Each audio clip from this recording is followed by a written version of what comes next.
Tiny little microphones. Very professional. You do look very professional. So tell me how Prana Kitchen started, like from the very beginning. Oh, that's a nice story. You tell that story. Yeah? Yeah, you tell that story. Okay.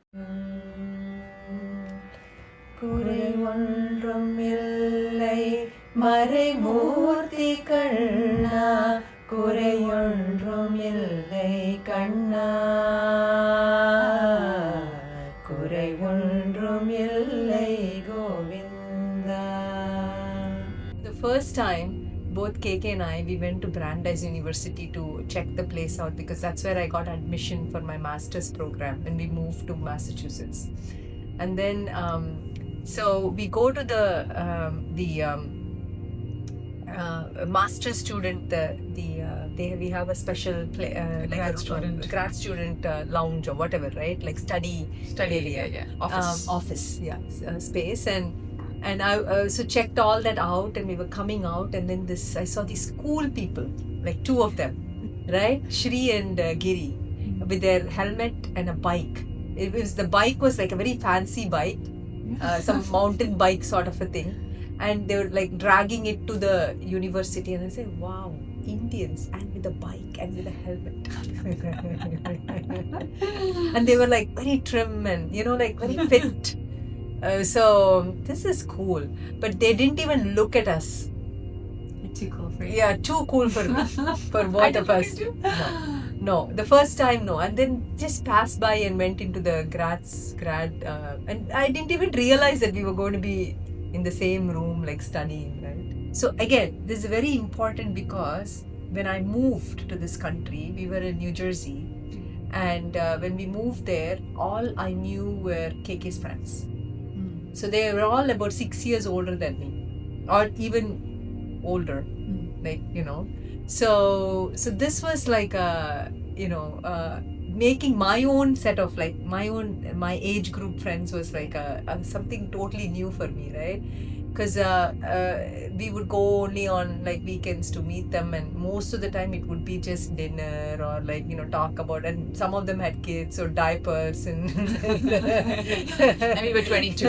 Exactly. And I had just gotten married. I was 21 and I was not even thinking about having kids yet, right? So my intention was like, again, it was selfish motive that I came to the US. I wanted to study, but my father said you can't go without getting married. So I was like, okay, well, it's okay. I'll get married and I'll go study, sort of a thing. So I didn't really care for much, just for the studying part. KK is not going to love this, but anyway, so we so when I came to Massachusetts, this was like, wow, what a cool couple, right? All geared and I'll tell you the real reason we were geared. Very adventurous and whatnot. And so, but then it so happened that she came again to the same room the next day, and that's when we introduced ourselves, and of course from that point onwards it was it took us through a different path altogether. But those are the best days ever. Best days ever. We were doing everything together, like basically, we'll work out together. Weekends we will meet together. We'll go shopping together. I had a privilege of driving a car, even though I was a grad student, because of KK, thanks to him. So I would drop her off. She didn't have to bike in the winter to the university. So that must be the pain part. She didn't have transportation. She didn't have transport. We were cool because we were broke. Because we didn't have any money. We only had bikes to take us around. But that's how we met, and from that point onwards, we just got healthier because of them. And they were like guru for us. Yeah. They lead the right way of health. That was the start of a beautiful long friendship. Yes, but the fun part, like the really amazing thing is, her grandfather and my grandfather knew each other very well. Turns out that we apparently celebrated our first birthdays in the same town. Our grandparents, our grandfathers were both teachers, so they both knew each other very well. They used to take walks. They used to meet in the evenings and chat. We didn't know all that. We of course heard this from our mothers and Right. fathers and saying, oh, they actually know each other very well. Things just have happened in the past, and you only know that the dots are connected when you look behind, when you look at the past. You're like, oh, that would not have happened had this not happened. Exactly, So, Yeah. lots of the things in our journey has just been that. So we've been very, very lucky that for a friendship. The interesting thing is, to continue on Aruna's story. So we met for grad school. My husband was in school too, so we only lived together or stayed in the same city for 4 and a half years.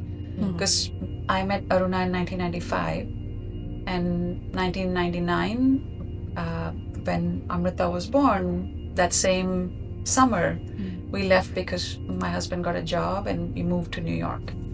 So 4 years we lived together, amazing 4 years. But then after that, we have been in different cities for the next like almost 3 decades. Through all that, there was never a time where we were not there for each other.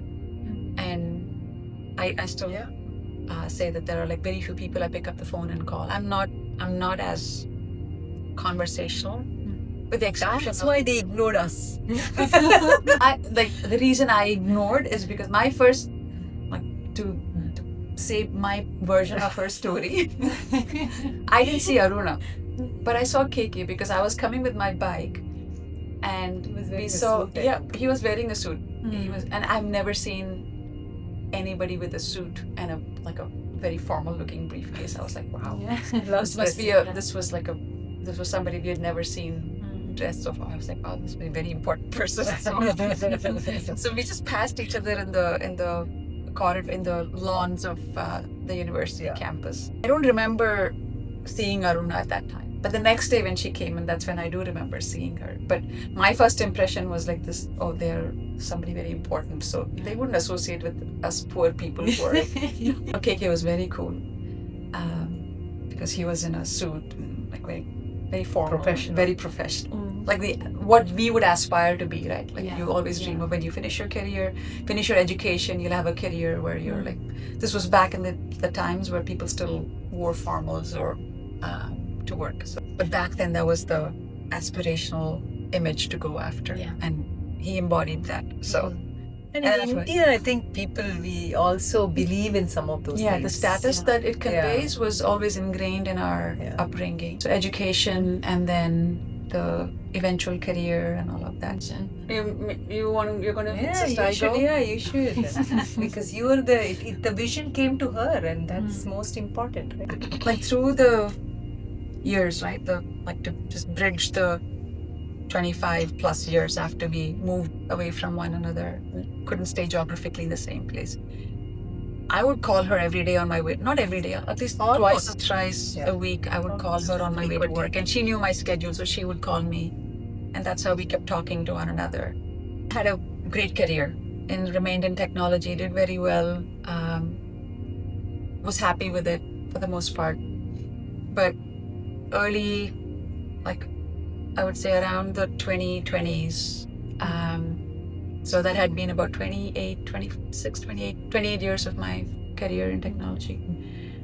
I hit the spot where I was like, no, this is not it. I hit the slump where I was like, this is not fulfilling enough. In spite of having all that aspirational stuff I talked about, had everything.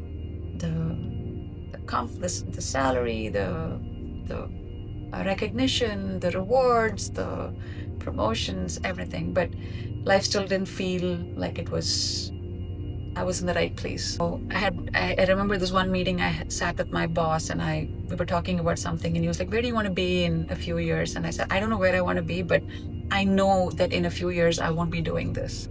So after that, I think I hit that slump where I was like, this is not working. So we would speak a lot, saying like, we had all seen enough of health issues. We had seen enough of troubles with wellness, and both physically, emotionally, a lot of the things in our family. So we've always talked to one another about food, about how we live, how it's important to keep our bodies and mind healthy.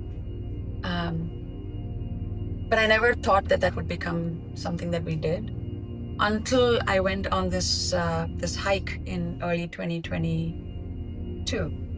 I was at my sister's place, and we decided to go to the Grand Canyon. It was one of our favorite places. So as a family, the four of us, my husband, and our two sons, the four of us decided to go on a hike. And on the way to the hike, there was this brief thought saying that maybe something will happen today. I don't know what it was, something.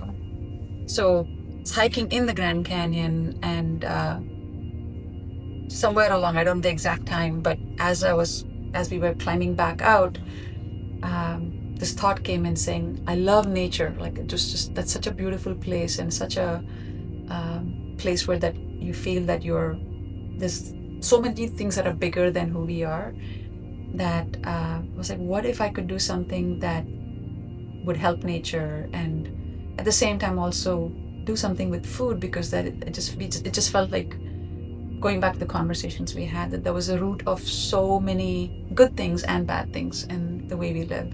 Just like, what if these two things could come together? And then I was thinking, I was thrown back to like maybe a couple of weeks ago, where I had made something like really fresh at home with freshly ground spices. Like, I just made something, and I was blown away with the amount of flavor and how easy it was to cook with it. So I told my family, my husband and my kids, saying that what if these things could come together somehow, the food and the environment. And just I would say about maybe a year before that, I had discovered Ayurveda. I was like, that made so much sense in my head, that how, I would say discovered as in I knew of it because she had used it to regain her health. My husband had used the medicine to regain some health issues that he had. My sister had. Always knew about it, but I'd never invested time in learning. But about a year prior to this hike, I had discovered Dr. Lad, and somehow stumbled on his videos, somehow stumbled on his books, and I would just be engrossed in learning about the philosophy and the idea and understanding our bodies. And I was like, there's just so much wisdom in this. And so I was like, what if these three things could coexist? That food and Ayurveda and environment, like, how do I what if these things could coexist? And that's how it was born. So it was a 1.5 hours drive from Flagstaff to Sedona, where my sister lives. And I was like, I'm going to call Aruna when I come back. And literally, I think I must have reached home that late that night. And I think, I don't know if I called her that night or maybe the first thing the early morning, because I know she's a morning person. I called her. I said, Aruna, I have this idea. I think we may want to do something. What if we could make fresh spices that used Ayurveda principles? And what if we could source it from farmers? And I must not even have gotten that far. I think this is taking longer. I must have gotten about 10 seconds. And she's like, yes, I don't need to hear it. Yes, let's just do it. You're in.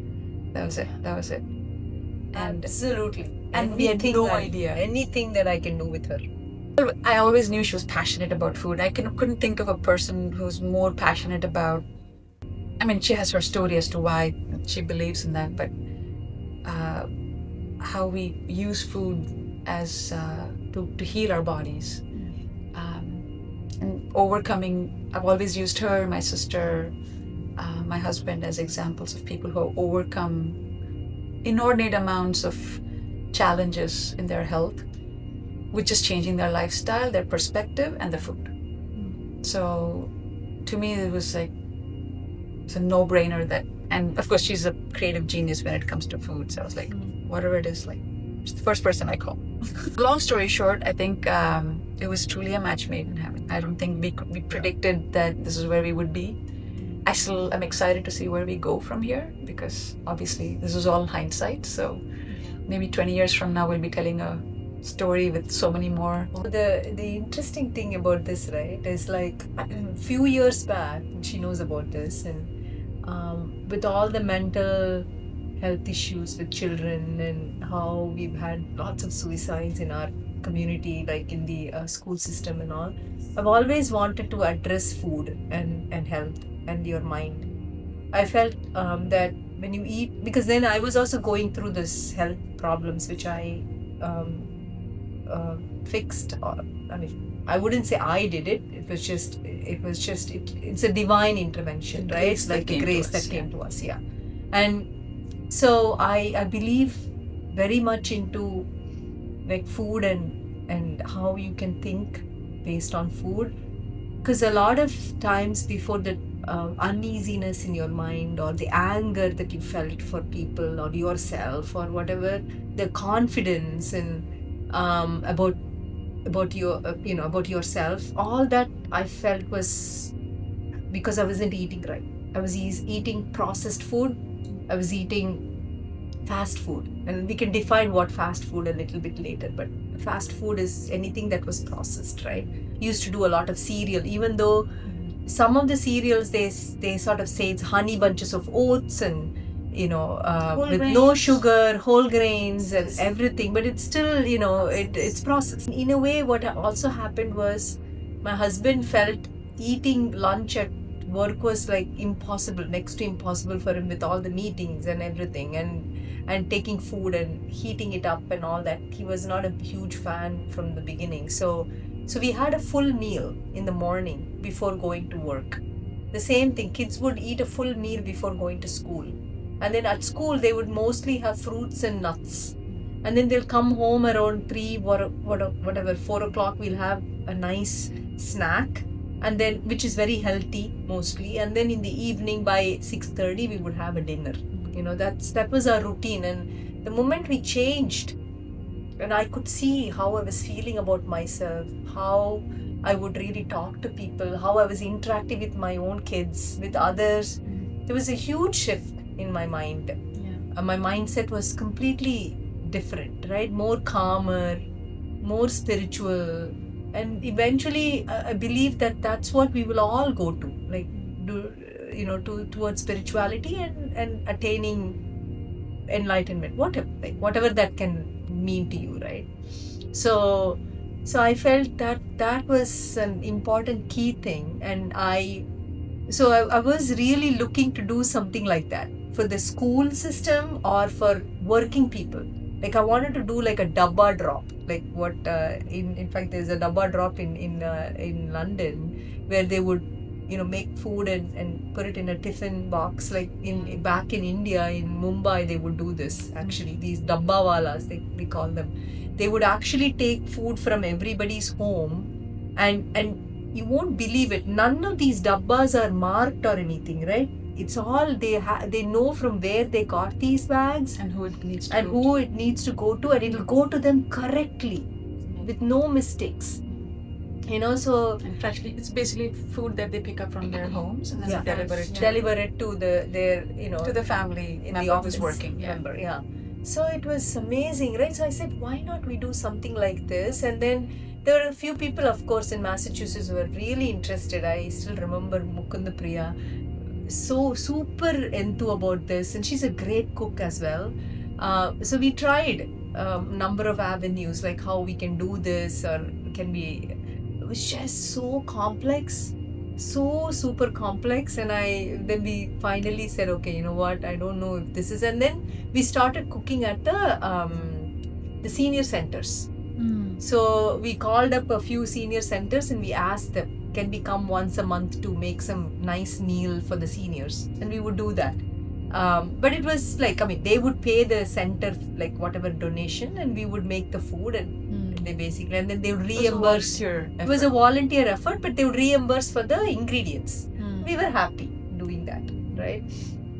So when she talked about this, and for me the first thing I can think of is, this is exactly what I've always wanted to do, and why wouldn't I not even, and with whom, like the person that I can completely at ease work with.